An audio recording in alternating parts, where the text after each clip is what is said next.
Hello, dear listeners.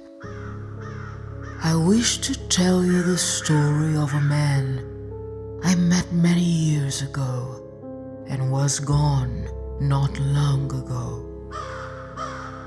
He told me he was a story someone might want to hear, and here I am telling it to you.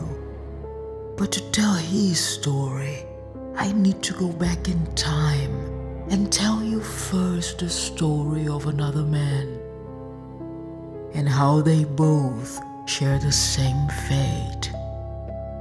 Ready? There was once a time a very, very rich man named Rupert Greenwald. Mr. Greenwald was a powerful man.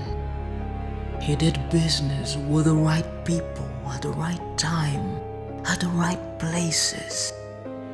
Born into a poor family, he built his fortune brick by brick from the ground. It seemed that everything he touched turned to gold. Seriously, he was highly favored, everyone thought. But, well, there's always a but, and the but in Mr. Greenwald's story was that he wasn't as blessed in his family life as he was in his business affairs. He had lost his wife many years earlier, and in the years that followed, he suffered the bereavement of not one, but all four of his children, 3 sons and 1 daughter, each taken one after another in the most tragic ways. The eldest lost his mind and ended his own life. The one who followed was consumed by vice and died of an overdose. The third, poor soul, was struck by a devastating cancer and did not survive, and the youngest was killed in a fight. No one ever saw him shed a tear, that was a fact. He wasn't very given to emotional displays. But you know, grieving, it's different for everyone.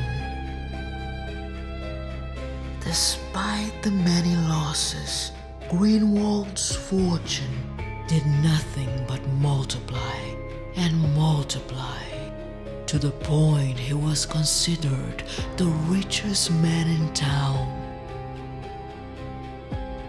He possessed a level of wealth that afforded him every comfort imaginable. However, there was something particular about him.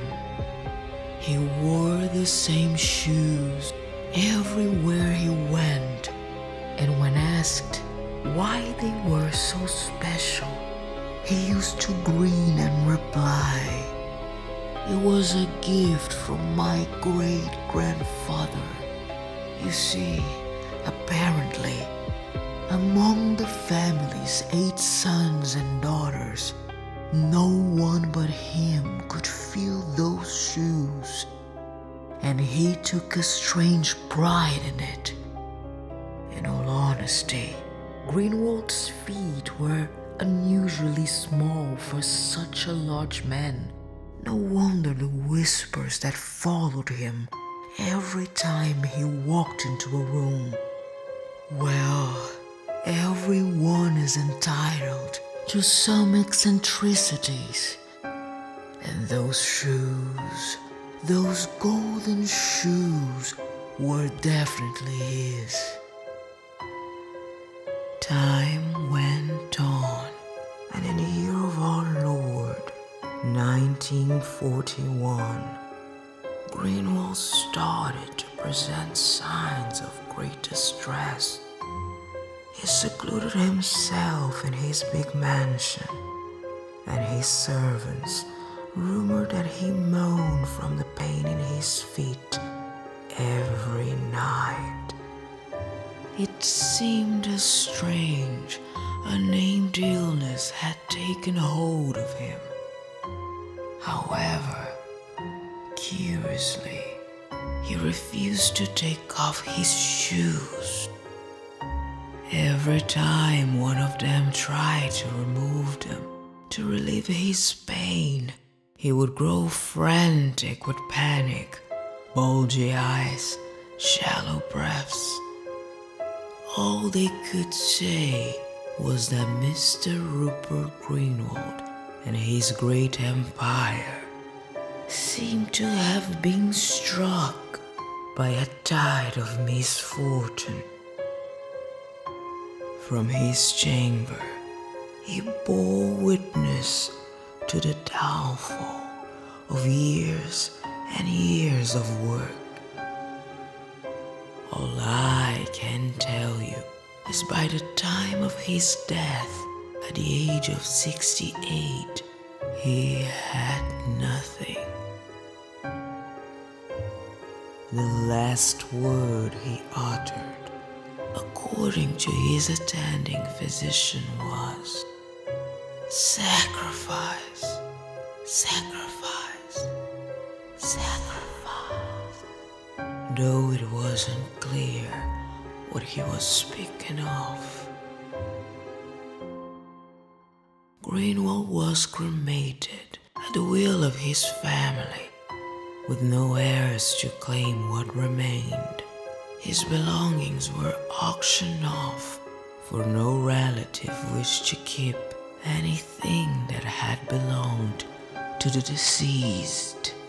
Strange, if you ask me. But you know, grieving is different for everyone. Everything was sold at auction except the shoes, whose whereabouts remained unknown to this day.